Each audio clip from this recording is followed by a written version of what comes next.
عمر بن عبدالعزیز 3 بر اعظم پر حکومت کی. عمر بن عبدالعزیز، بنو امیہ، مروان. عمر بن عبدالعزیز نے اپنے آپ کو قربان کیا اللہ کے لیے، حکومت کو پاؤں کے تلے رکھا اور اللہ کی رضا کو سامنے رکھا. کیسی سلطنت تھی؟ جب گورنر تھے تو 60 اونٹوں پہ سامان چلتا تھا. جب امیر المومنین بنے تو بچے کہنے لگے ماں سے، بچے بچیاں 12 تھے، ماں سے کہنے لگے کہ عید کا موقع آ رہا ہے، ابا سے کہو ہمیں نئے کپڑے تو لے کر دیں. ان کی ماں کا نام ہے فاطمہ، بچوں کی ماں کا نام. حضرت عمر گھر آئے، بیگم نے کہا بچے کپڑے مانگ رہے ہیں. حضرت عمر کہنے لگے میرے پاس تو پیسے نہیں، تنخواہ میں تو مشکل سے روٹی پوری ہوتی ہے، کہاں سے لے کر؟ تو تھوڑی دیر خاموش رہی بیگم، پھر کہنے لگی آپ ایسا کریں اگلے مہینے کی سیلری ایڈوانس لے لیں، اس سے میں کپڑے لے لیتی ہوں اور روٹی کا خرچہ میں مزدوری کر کے گھر بیٹھے مزدوری کر کے چلا لوں گی، اب 1 مہینے کی تنخواہ ایڈوانس لے. حضرت عمر بن عبدالعزیز واحد خلیفہ ہیں جن کے دور میں 3 بر اعظم میں زکوٰۃ لینے والا باقی نہیں بچا تھا.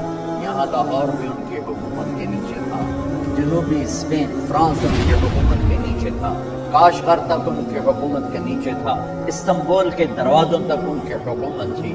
3 بر اعظم میں ایک آدمی زکوٰۃ لینے والا نہ بچا. اور اپنا حال یہ ہے کہ بیگم سے کہہ رہے ہیں پیسے کوئی نہیں، کپڑے کہاں سے لے کر دوں؟ اور بیگم طریقہ بتا رہی ہے کہ آپ اگلے مہینے کی تنخواہ ایڈوانس لے لیں، اس سے میں کپڑے لے لوں گی اور چولہے کا خرچہ، روٹی کا خرچہ میں گھر بیٹھ کے مزدوری کر کے کما لوں گی. تو حضرت عمر کہنے لگے ہاں یہ ٹھیک ہے. باہر آئے وزیر خزانہ مزاحم، انہیں بلایا کہ بھائی ہمیں اگلے مہینے کی تنخواہ ایڈوانس چاہیے. اس نے کاغذ قلم آگے رکھ دیا، کہا حضرت آپ مجھے لکھ کے دے دیں، آپ 1 ماہ زندہ رہیں گے میں آپ کو تنخواہ دے دیتا ہوں. چھپ کر کے اٹھے، ایک لفظ نہیں بولے. گھر گئے، اپنی بیگم فاطمہ سے کہا بیگم بچوں سے کہہ دو کہ باپ کے پاس کپڑے لے کر لینے کی سکت نہیں ہے. اور خزانے ایسے بھرے پڑے تھے کہ زکوٰۃ لینے والا کوئی نہیں تھا. عید کی نماز ہوئی، نماز کے بعد جب ساری فیملی ملنے آئی اور بچے بھی ملنے آئے تو ان کو دیکھ کر ان کی آنکھوں میں آنسو آ گئے. کہنے لگے بچوں آج تمہیں دکھ تو ہوگا اپنے باپ پر کہ ایک جوڑا کپڑا بھی لے کر نہ دیا عید کا. تو ان کے ایک بیٹے نے کہا ابا جان آج ہم بڑے خوش ہیں، ہمارا سر اونچا ہے کہ ہمارے باپ نے مسلمانوں کے مال پہ ڈاکہ نہیں ڈالا. یہ ان کا طرز حکومت تھا، اس طرح انہوں نے حکومت کی. گھر میں تشریف لائے تو بیٹیوں سے بات کی تو انہوں نے منہ پہ ایسے دوپٹہ رکھا ہوا، تو فرمانے لگے کپڑا تو ہٹاؤ، دوپٹہ کیوں رکھا ہوا ہے؟ تو گھر کی خادمہ زور زور سے رونے لگی، کہنے لگی امیر المومنین آج آپ کی بیٹیوں نے کچا پیاز توڑ کے روٹی کھائی ہے تو اس کی بو ہے منہ میں، آپ کو بو سے نفرت ہے اس لیے منہ پہ کپڑا رکھ لیا ہے.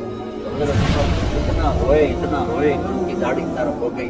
کہنے لگے آخر میں جب تھوڑا آسرے میں آئے کہا میری بیٹی ہو تمہارا باپ تمہیں بڑے اچھے کھانے کھلا سکتا ہے لیکن میں برداشت نہیں کر سکتا. اب مرنے کا وقت آ گیا. جب وہ گورنر تھے تو 60 اونٹوں پہ ان کا سامان چلتا تھا، اور جب وہ امیر المومنین بنے تو عیادت کے لیے لوگ آ رہے تھے تو صالح عیادت کے لیے آئے. فاطمہ کے بھائی کپڑے دیکھیں امیر المومنین کے تو بہن کو ایک طرف کر کے فرمایا کہ لگے امیر المومنین کے کپڑے تبدیل کروا دو، لوگ پوچھنے آ رہے ہیں تو میلے کپڑے اچھا نہیں لگتا. کہا جی بھائی کرواتی ہوں. اگلے دن جب وہ حال پوچھنے آئے تو پھر وہی کپڑے تھے تو انہوں نے ان کو الگ جا کر کہا بہن میں نے تمہیں کہا تھا کپڑے بدلوا دیتی، کیوں نہیں بدلوائے؟ تو وہ رونے لگی، کہنے لگی کہاں سے بدلواؤں جوڑے. اور حکومت کتنی تھی؟ 3 بر اعظم. ایک جوڑے میں اللہ سے ملنے جا رہا. جب ان کی موت کا وقت قریب آیا تو انہوں نے رجا بن حیوہ کو بلایا، ان سے فرمانے لگے سنو میں نے 3 بادشاہوں کو قبر میں اتارا لیکن ان کے کفن کی گرہ کو جب کھول کے دیکھا تو ان کے چہرے قبلے سے ہٹ چکے تھے تو رنگ ان کے کالے پڑ چکے تھے. ولید بن عبد الملک، سلیمان بن عبد الملک، عبد الملک بن مروان، عبد الملک باپ، ولید بیٹا، سلیمان بیٹا. یہ تینوں ان کے چہرے کالے ہو گئے تھے اور ان کا قبلے سے منہ پھر گیا تھا. اب میں مرنے لگا ہوں, مجھے پہلے ضرور چیک کرنا کہ میرا اللہ میرے ساتھ کیا کرتا ہے. پہلے تینوں کی ظلم کی حکومت تھی, ان کے چہرے قبلے سے کیوں ہٹ گئے؟ آپ کو عجب بات بتاؤں, ولید بن عبد الملک روزانہ تہجد میں کھڑے ہو کے 10 سپارے پڑھتا تھا. 10 سپاروں کی تلاوت تہجد میں کرتا تھا کھڑے ہو کے. سلیمان بن عبد الملک تہجد گزار, عمر بن عبدالعزیز نے اسی سلطنت کو عدل سے بھر دیا. سلیمان بن عبد الملک کی ڈیڈ باڈی جب قبر کے قریب لائے اتارنے کے لیے تو ایسے ایسے ہلنے لگا, اس کا پورا جسم ہلنے لگا. تو اس کے بیٹوں نے کہا کہ ہمارے ابا زندہ ہیں. تو حضرت عمر نے فرمایا بیٹو زندہ نہیں ہے, عذاب قبر جلدی شروع ہو گیا ہے, قبر کی پکڑ پہلے شروع ہو گئی ہے, چھپاؤ اپنے باپ کو جلدی. جب عمر بن عبدالعزیز کی ڈیڈ باڈی قبر کے قریب کی گئی تو ایک دم ایسے ایک پرچہ ہوا میں اڑتا ہوا سب نے دیکھا. وہ آتے آتے آتے آتے آتے آتے یوں آ کے حضرت عمر کے سینے پر گر گیا. سب دیکھ رہے ہیں. جب اس پرچے کو اٹھا کے دیکھا گیا تو اس پہ ایک سطر پہ لکھا تھا بسم اللہ الرحمن الرحیم, اور دوسری سطر پہ لکھا تھا براءۃ من اللہ لعمر بن عبد العزیز من النار. یہ عمر کے لیے جہنم کی آگ سے نجات کا پروانہ ہے.